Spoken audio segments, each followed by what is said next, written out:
Selam arkadaşlar, kanalımıza hoş geldiniz. Bugün yine sizler için sevilen oyuncularımız Can Yaman ve Demet Özdemir'den güzel sempatik fotolar hazırladık. Demet Özdemir Sana Bir Sır Vereceğim, Kurt Seyit Şura, Çilek Kokusu, Erkenci Kuş dizisinde rol almış, herkes tarafından çok beğenilmişti.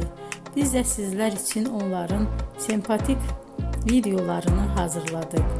Bu muhteşem videoların devam etmesini istiyorsanız bol bol yorum yazıp ve bildirimi her zaman açık bırakın ki videolarımız ilk önce siz görün.